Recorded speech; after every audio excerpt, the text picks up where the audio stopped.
I just had my very first fall off of my bike since starting like 2.5 years ago.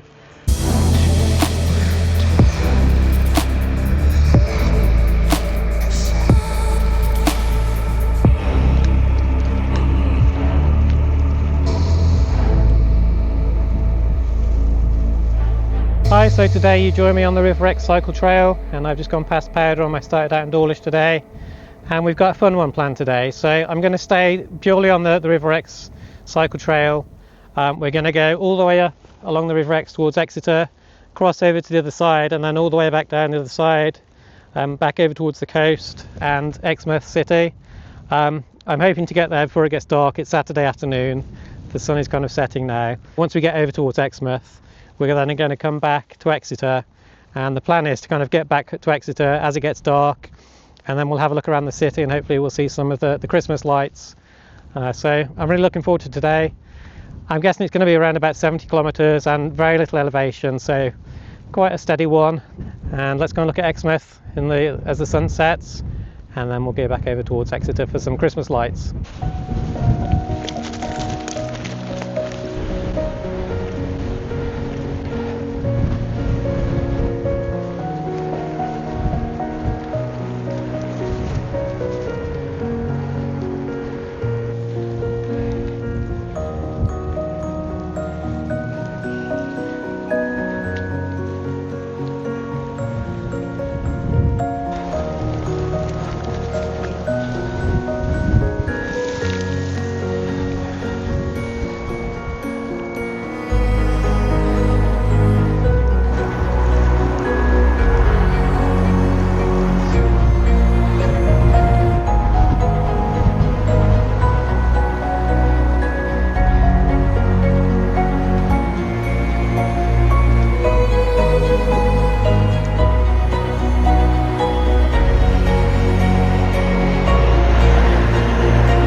So this is the River Exe leading out onto the Exe estuary and then out into the sea. On this side is the spit at Dawlish Warren, and then over here Starcross, Cockwood and Dawlish a little bit further on. So we came all the way up that side and then all the way back down this side. What I'm going to do now is carry on along the coast a little bit. I think I'll have the wind on my back actually, and this part of the road is really smooth and really quite fast, so it should be good going that way if I do get the wind on my back.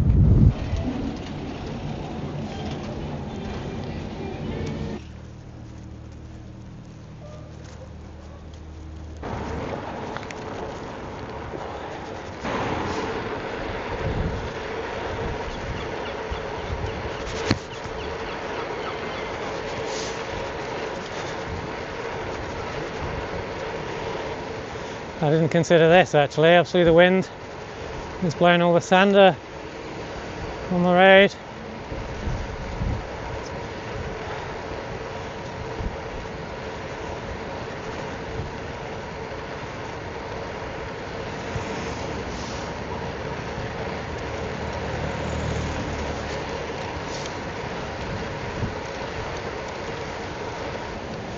I don't know what makes this part of the road so fast, but you can get such a good speed on it.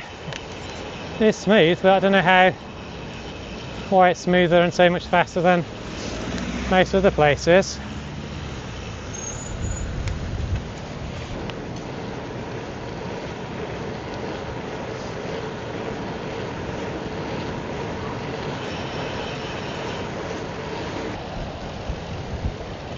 So as I keep saying, I've only started cycling a few years ago. I'm trying to gloss over that because I keep saying it. One thing I've learned though, and maybe it's not like an intuitive thing, if you have the wind on your back, you'd expect to feel it hitting your back. And if you're going slow, then it does, but it soon gets you up to speed. And then once you are up to speed with the wind, you don't feel anything. So I didn't know that to begin with. It might mislead you in thinking, okay, there's no wind at all. And then when you turn around, you realise it's hitting you in the face, and it's a much harder ride back. I was really enjoying my ride there, but as soon as I turned around, I could feel the wind. So it's definitely going to be harder on the way back, just along this strip. I think it'll be kind of a side wind back up towards Exeter. And I've done 33 kilometres here and 157 metres of elevation, so not much at all really. There are a few hills, like if you are really just getting into cycling, then still like there might be a few hills that are quite hard, but definitely a good one. And it's one that I use to, it's a route that I use to kind of build my bike riding, because 6k loop is all I did initially. That was like my big goal. And then I went to turf locks on the River Exe where we started today roughly, then go to Exeter, go back home, be tired from that, and then build up here and then beyond. So if you do live in the area, this is definitely a good place to come and cycle, whether you need to or not really. It's a really nice ride around here. Alright, so I'm going to head back exactly the same way I think, and then we'll go into Exeter and try and find some Christmas lights. I'm going to go right through the city centre, so we'll go and see what it looks like. I haven't been there this year just yet, so it should be good. It'll definitely be dark by the time we get there. So let's go and take a look. A lot of my riding is done in the night actually, so I'm not worried about it getting dark now. I do have plenty of kit.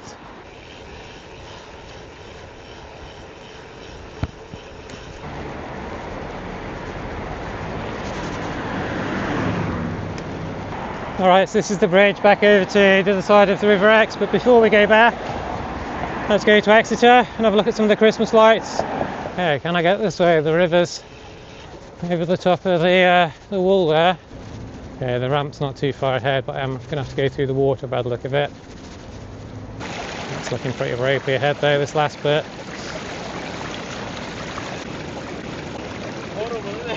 I think you got the better idea there.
Alright, so a bit of a random place to stop today. This is where I'm going to end my ride. I'm in Dawlish Warren now.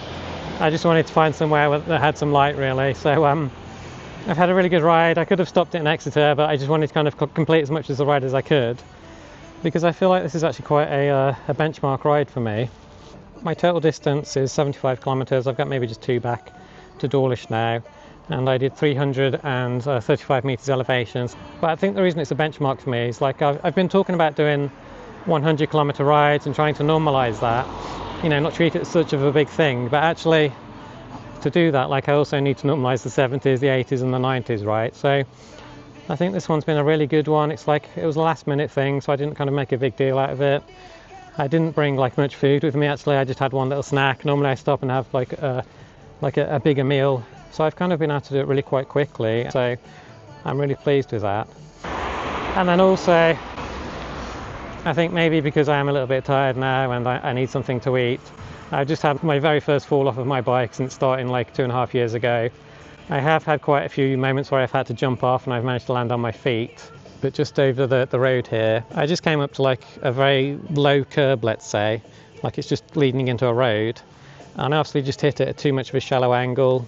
The wheel kind of just went away from me and I had to fall off and I landed on my knee. So very first fall off, really, completely dropped the bike. I think it's all good, like it was only a small fall at a slow speed because I was stopping, but yeah, first time it happened. Thankfully it was only slow, but obviously it's just because of, you know, tiredness, and I was by the chip shop. I was thinking about getting chips. I'm not going to let that get me down. I'm really pleased with the distance and the average speed today, and I just had a quick snack.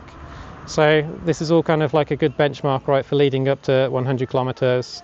And like I say, it's necessary to normalise the 70s, 75s, 80s, 90s to get up to there. If you'd like to see the details, then you can follow me on Strava. My nickname is Every Rider. If you've enjoyed this video, then please like and subscribe. I post a new video every week, and I shall see you next week. Thank you.